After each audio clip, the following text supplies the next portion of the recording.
This video is a sequel, therefore we are not gonna touch on IKS.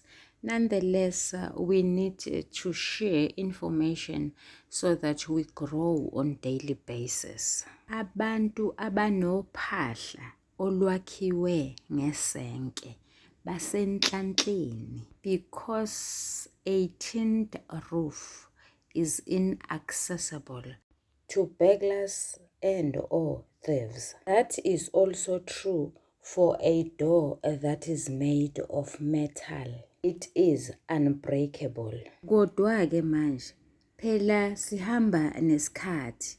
Isenke yinto yakudala. Sesifuna ukufaka ama-tiles even on the roof. That makes us vulnerable and susceptible to crime. Sanibonani balingane mabhungu namatshitshi. Igama lami ngoSpooky N isiZulu. Namhlanje sihlolisisa indlela ulimi olusetshenziswa ngayo.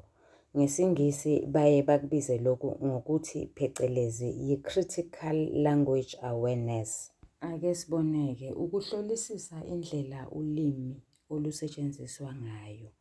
Kusetshenziswa kakhulu ephepheni lokuqala nasephepheni lesibili, ikakhulukazi ezinkondlweni. Kodwa kusho lokhu ukuthi abafundi bangekusebenzise ephepheni lesithathu uma ngabe sebebhala izindaba kanye nemibhalo emide edlulisa imiyalezo. Ukuhlolisisa indlela ulimi olusetshenziswa ngayo kuchaza ikhono lokucubungula incazelo ecashile. Sichaza ukuthini?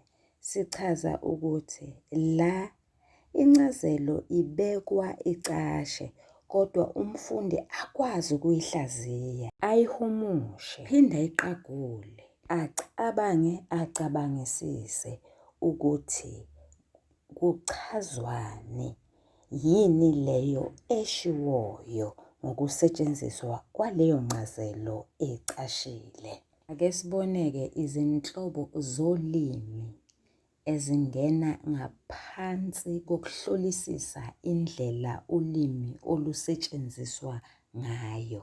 Ulimi oluchemayo.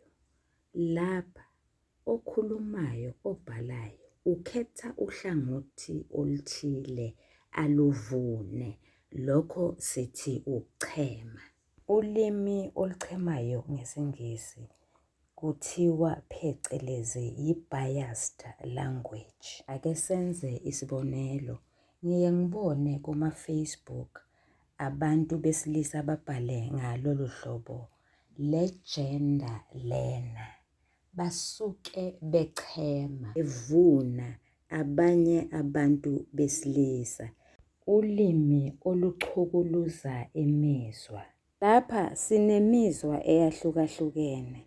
Kunomuzwa wentukuthelo. Okhulumayo noma obhalayo kungenzeka ukuba athukuthelise lowo ambhalelayo noma lowo akhuluma naye ngenxa yokukhetha amagama athile. Abonakala sengathi uyamgcona noma uyamgxeka. Isibonelo, usuyakhonkotha-ke manje. Lona ungumageza empompini. Unomuzwa wothando, umuzwa wenjabulo, umuzwa wokuncenga, umuzwa wokucasuka. Okhulumayo noma obhalayo uyosebenzisa amagama ahambisana naleso simo ayobe ekhuluma ngaso, esizoveza lo muzwa afuna ukukhuluma ngawo. Ulimi oluchukuluza imizwa ngesiNgisi lubizwa ngokuthiwa i-emotive language. Kwezinye izifundazwe luye lubizwe ngokuthiwa luwulimi oluvusa imizwa noma oluthinta imizwa, ngenxa yokuthi kubhalwe kanjalo kuthafuzwe okuyipholisi kathisha. Ulimi oluncengayo.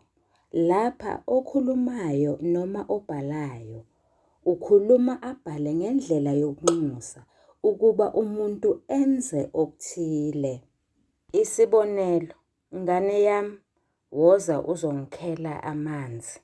Igama elithi yami liyancenga, liqukethe umqondo wobunini okhombisa ukuthi into ingekabani.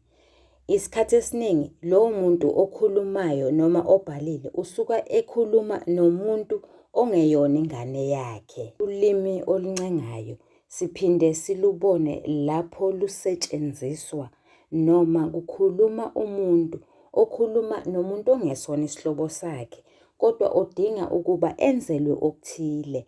Usesebenzisa igama elikhombisa ubudlelwano, njengokuthi mfowethu noma dadewethu. Ulimi oluncengayo lusetshenziswa kakhulu kusikhangisi nakumakhathuni. Abafundi mabaqaphelisise lokho engiqeda ukukusho. Lolu limi ngesiNgisi lubizwa ngokuthiwa phecelezi yi-persuasive language. Ulimi olugudliselayo.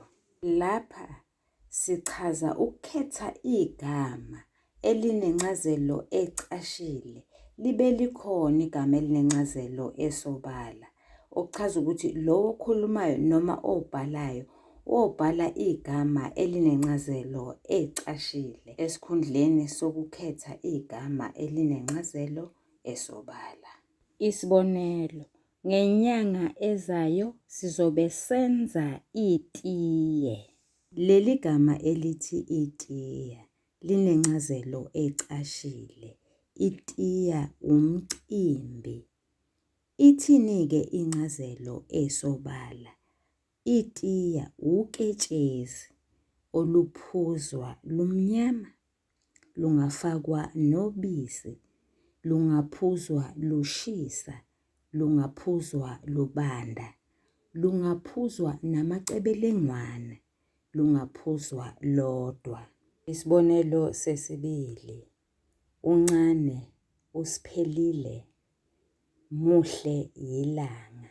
Igama elithi yilanga lichaza ukuba muhle ngokweqile, lichaza ukuba muhle kakhulu. Ungakhohlwa thisha ukuthi uma ngabe sifundisa kukhona nokudidiyela.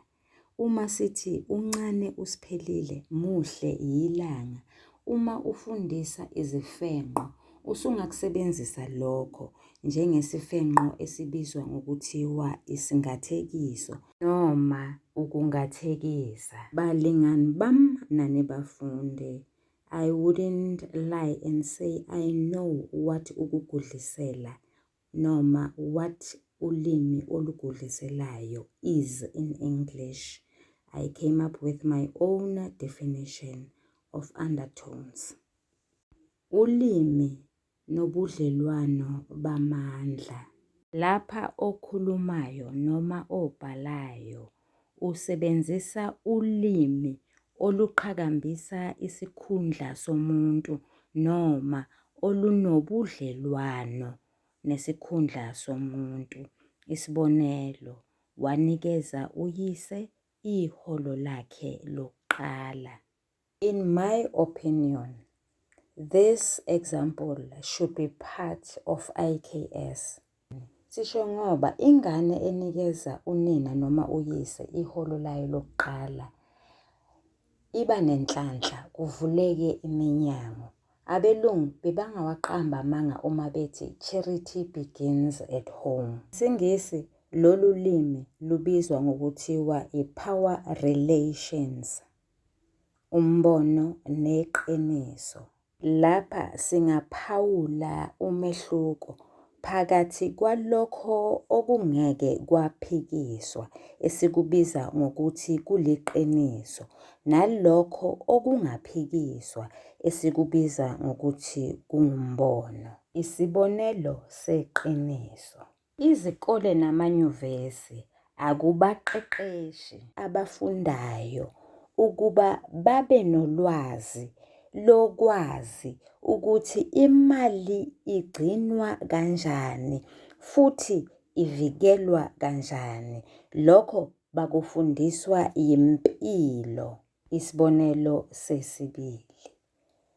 ENingizimu Afrika kunezindimbane zabafundi ababuya emanyuvesi ahlukahlukene kodwa abangaqasheki futhi okungelula ukuba bathole umsebenzi ngenxa yokuthi abanawo amakhono adingwa isimo somnotho saseNingizimu Afrika.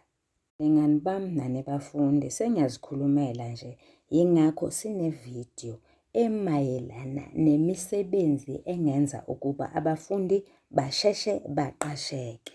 Hamba uyoyilalela kule chaneli ethi isiZulu Grade 12 Intervention. Asiqhubekeni.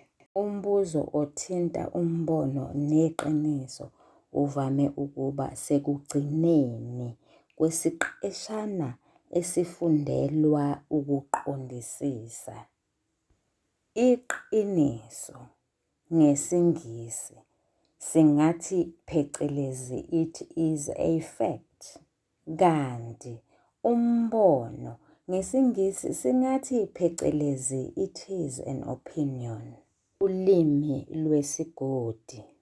Lapha kukhulunywa ngamagama anencazelo entsha. Lokho esiye sithi i-allusion ngesiZulu. Isibonelo, iqembu leBafana Bafana selaphenduka izinkomo. Incazelo ejwayelekile. Inkomo isilwane esifuywayo esasisetshenziselwa ukulobola. Incazelo entsha. Inkomo umuntu ongakwazi ukudlala ibhola. Isibonelo sesibili. Uthumele izinkabi ukuba zimbulale. Incazelo ejwayelekile. Inkabi yinkomo yenduna etheniwe. Incazelo entsha. Inkabi umuntu okhokhelwa ukuba enzakalise asoconge abanye abantu. Balingani bami nanibafundi, ngicela ukugcina lapha okwanamhlanje. Kunolimi olukhohlisayo, ulimi olubandlululayo noma olucwasayo, ulimi olunenkolelo engaguquki nezinye izinhlobo esingazifundisa provided this video goes viral. Nisale kahle, niyathandwa.